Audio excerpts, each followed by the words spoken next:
and how you don't want to be that guy.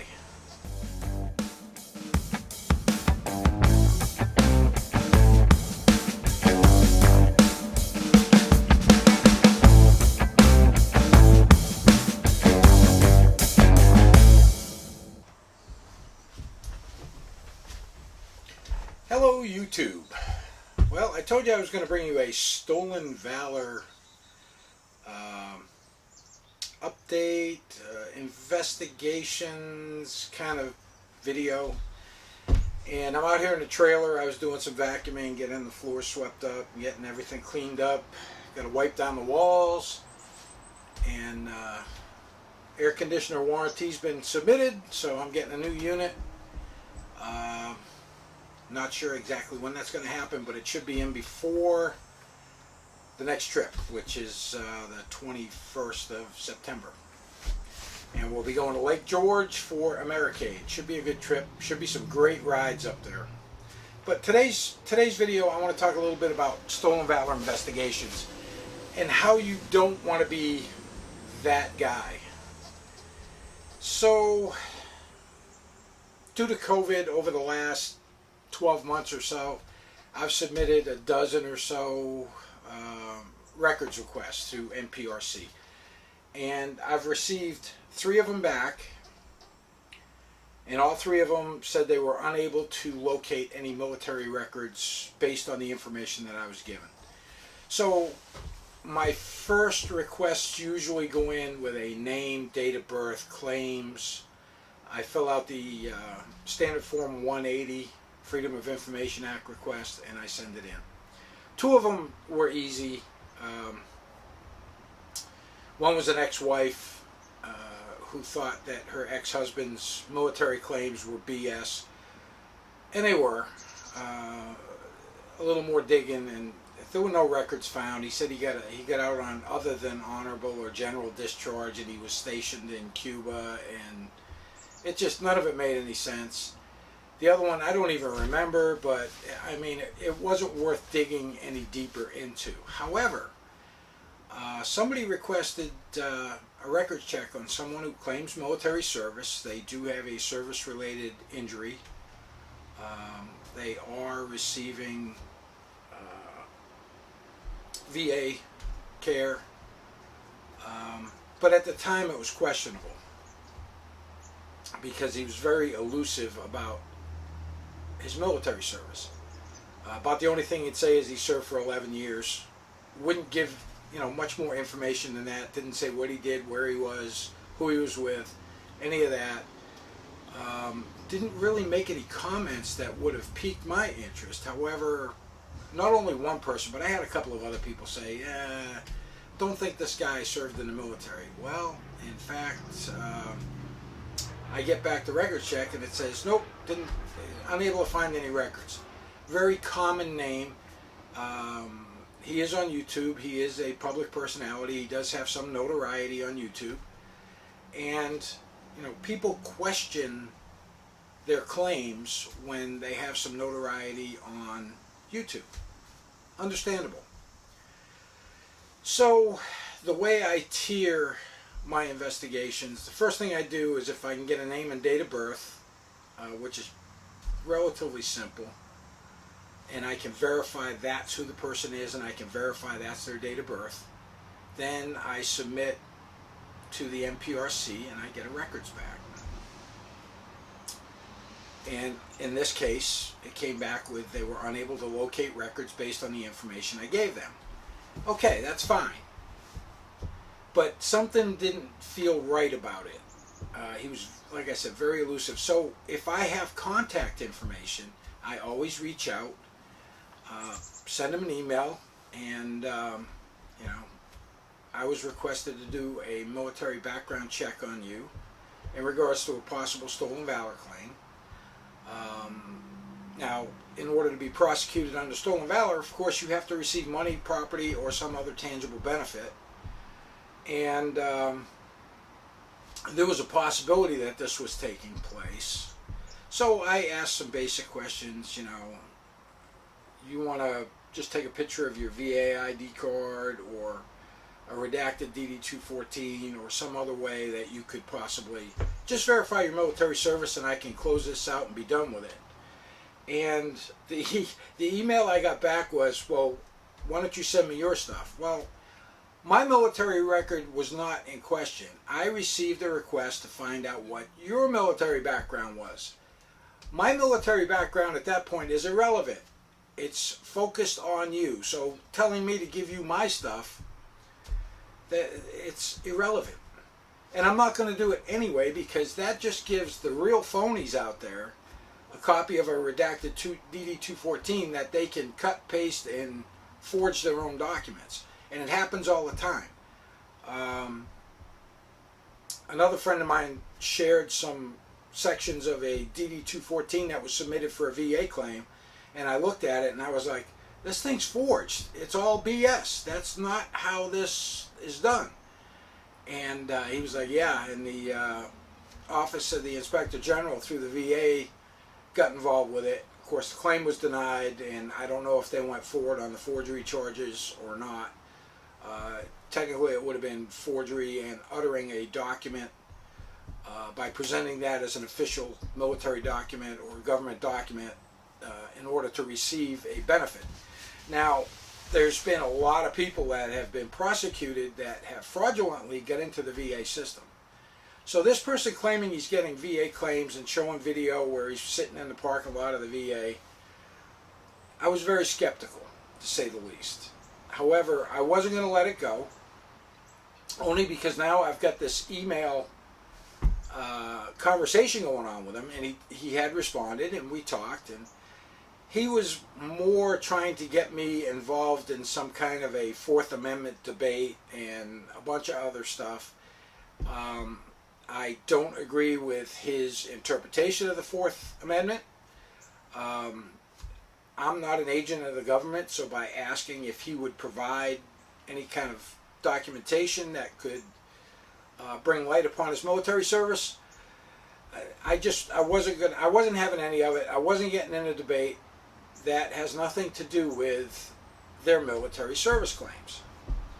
So this went back and forth a little bit, and I stepped up to my next level where I had to do quite a bit of digging, and I had to get some additional identifying information.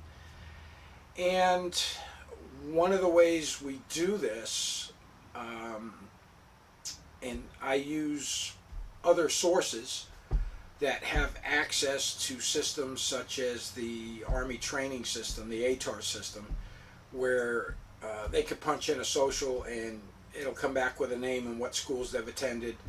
I also reach out to HRC, which is the Human Resource Center for the U.S. Army. I also go through the SCRA, the Servicemen's Civil Relief Database, which will actually list active duty dates. So did my additional digging, I got additional information, I went out to the SCRA site, and based on his date of birth and the amount of years he states he was in the military, I figured out somewhere right in the middle of that active duty time that he would have been serving, and I just threw his birth date and a year into the SCRA site, and lo and behold, boom, I get back a document from SCRA that lists his start date of active duty and his end date of active duty. And he was active duty U.S. Army. So he did serve active duty in the United States Army for the 11 years that he was claiming. And at that point, I'm all done with my investigation. There's no need to resubmit. I don't need to see his military records. Doesn't matter whether he was a clerk typist or if he was a badass SF guy. And I put that in an email to him. I said, I'm closing this out. At this point, it really doesn't matter what your military service was. Because he had asked me if I had gotten anything else back. Well, subsequent to that, I did in fact find out that he was a legitimate Green Beret through the Army training system. And we were able to verify the name and went through the schoolhouse, and yes, in fact, he was a weapon sergeant with Special Forces. A lot of people question his disabilities. Folks, don't be that guy. Don't try and call somebody out unless you know 100% sure. There's other stolen valor sites out there that have done that before, several times. They've called people out and come to find out, oops, made a mistake, have to do a retraction, an apology, and they look like crap when you do that. And that's one thing I strive to do, is never be wrong when I actually go and call someone out. I'm always 100% sure that, I mean, we even go so far as to check if they had any alias names. Did they legally change their name upon discharge from the service? Did they serve under another name? Which is very typical on females. And, you know, I have very few stolen valor females, but there's a few out there. There's this one video out there of this female sitting on her boyfriend's lap, puffing butts and saying she was an Army Ranger. That was pretty, it wasn't even worth my time to look into it, because it was obvious it was a bogus claim, because they just recently started allowing females to attend Ranger training. And there's very few that have actually completed that Ranger program. So, not worth my time to dig into that. So yeah, I am very, very happy with the way I do things, and I do my due diligence when I do my investigations, and I do a lot of digging, and I do a lot of background checking, and I go through various sources. If I have a question about something, Guardians of the Green Beret, Steve over there, great resource for me. We converse back and forth quite a bit. I've helped him out with some stuff. He's helped me out numerous times with things. He's got contacts, I've got contacts, and we work together really well. I was stationed at Fort Bragg, 83, January 83 to October of 87. I had a neighbor that was an SF guy. I had another neighbor that was a Delta guy. And funny story, on my way back from Sturgis, I saw a guy had airborne wings, SF crest on his vest. He was riding his motorcycle, and we got to conversing. And lo and behold, he knew my next door neighbor at Fort Bragg. And the funny thing is, we're both friends with him on Facebook. So it was great. I stayed there and talked to him for a good 20 minutes when I should have been driving instead of yakking. But that connection gains a certain amount of respect for a veteran when you're conversing with another veteran. You know, you're able to immediately validate what this person did, what they're, not so much their claims, but just what they're wearing. Super nice guy. So yet another one that I met. I met multiple veterans during the Sturgis trip, but I did get these couple of records requests back while I was in Sturgis. I had to wait till I get home. Downloaded them. They're all password protected. I had to go in and look at them, and I actually supply a redacted copy of the letter to the person requesting the records that states, you know, no military records found. However, come to find out, one of them was an elite soldier in the United States Army. And, you know, nobody called him out, I don't think. But if you did, you're a turd. You need to know for sure. Don't do it. Don't be that guy. Don't ever be that guy and call somebody out when in fact they were a veteran and they did do what they say they do. Now, we've got a lot of other guys that are out there embellishing their military careers. They'll have a term of service that was 100% honorable, great, you know, did this, did that, great. Now all of a sudden, I guess they don't feel adequate, or I don't know, but they will start embellishing that career. even before I retired, there's guys that just, even on active duty, they embellish their career. I don't know how they get away with it, and most of them don't, and most of them get caught. Especially the guys that get out, and just because of the Iraq War, the Afghanistan War, and all the guys getting VA benefits and disabilities due to it, man, they just came out of the woodwork, and a lot of fraudulent claims. It's crazy. It's really crazy. So anyway, and the other reason, the reason I do this is these people put, these true veterans that have done these things, like gone through the SF selection, gone through the SFQ course, gone to airborne school, gone to air assault school, gone to some of these other higher level schools that are very physically demanding, spent that time as a paratrooper in the 82nd, spent that time serving with special forces,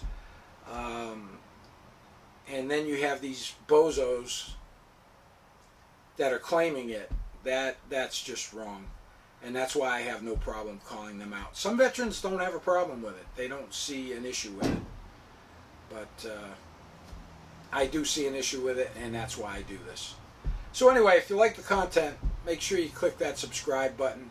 Hit the bell for notifications, new uploads, any live streams I do. Give me a thumbs up, it always helps. And motorcycle content will continue. So if you're out there riding on twos, make sure you keep that shiny side up, rubber side down. And as always, have yourself a great day. And we'll see you soon.